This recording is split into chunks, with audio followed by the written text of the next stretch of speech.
So Kate, I really appreciate the questions. They're very good questions, and I'm glad I'm here at Space Camp Turkey to answer them. I got excited about being involved with the space program at a very early age. The Space Shuttle Challenger disaster, believe it or not, is what got me interested to start with, because that was the first opportunity I had to realize we were sending people into space, and I wanted to learn more. And I got to learn more as I studied and as I went to space camp in Huntsville, Alabama twice, and I got to meet some really good people that helped me really shape the direction my life would take to get more involved with the space program and actually sending people into space. And that culminated over time with me getting to work in mission control and then to be a flight director. And that's obviously what I'm doing now, and I'm really glad I get the opportunity to share my experiences and the things that I've learned with all the campers here at Space Camp. Now, it was a dream, and that dream has become reality, and it's certainly a great job that I enjoy, but it is hard and it is stressful. And for your second question, every day is a little different, and every day in mission control can be stressful, and that can be even the first day or the first week. And that's what happened to me. The very first week that I was on console as a flight director, we had one of our power systems actually turn itself off. And it was not a big problem for the space station, but it was a big problem for me to have to handle the first week that I was a new flight director. But I have a great team of people working for me. I knew the questions to ask, and they all had the answers, and we worked together to resolve the problem. And it was in the looking at it afterwards, it was a lot of fun because we worked together as a team to overcome it. So thanks for your questions, and I hope you continue to follow Space Camp and continue to pursue your dreams with being involved in the human spaceflight program.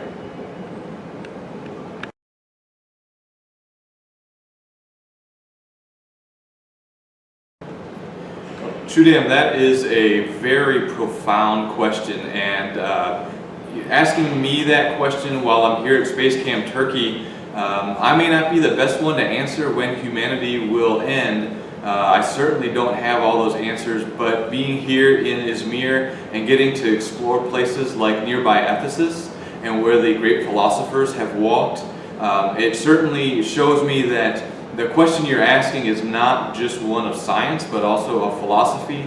And whether it's war or something else or depletion of resources, I think eventually, and who knows when, humanity, at least here on Earth, will come to an end.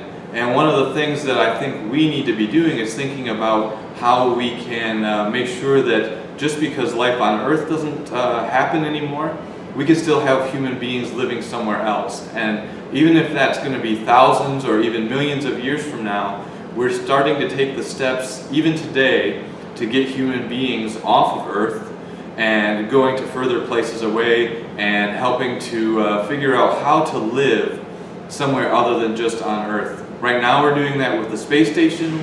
We have a continuous occupied presence in space and have had one since the year 2000. We're looking ahead to sending people to Mars, first for a short time, and then hopefully for a longer time and make it a permanent presence.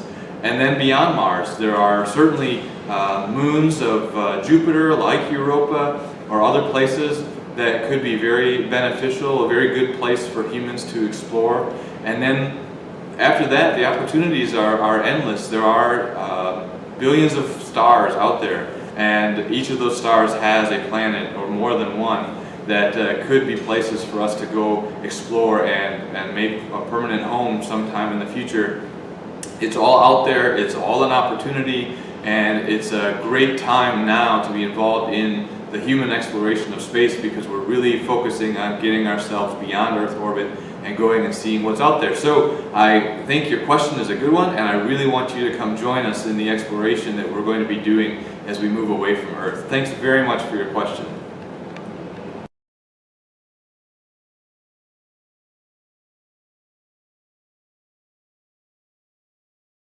John, that is a fantastic question that is very appropriate to ask a flight director, because being in charge of the team and in charge of the mission, it's our responsibility to make sure that everything goes safely and smoothly.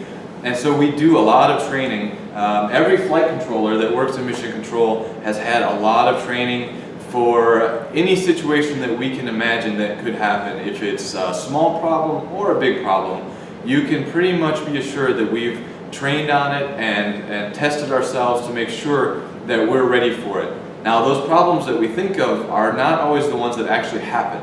And so then you get a little bit of stress and you get a little bit nervous, but that's okay because we have worked so hard in our training that those new situations happen, we're still ready for them. And my team, my flight control team and the flight control teams around the world are ready to take care of them and make sure the astronauts are safe. And so, very good question. And the mission control teams around the world are taking care of our astronauts and doing everything we can to keep them safe. Thanks very much for asking.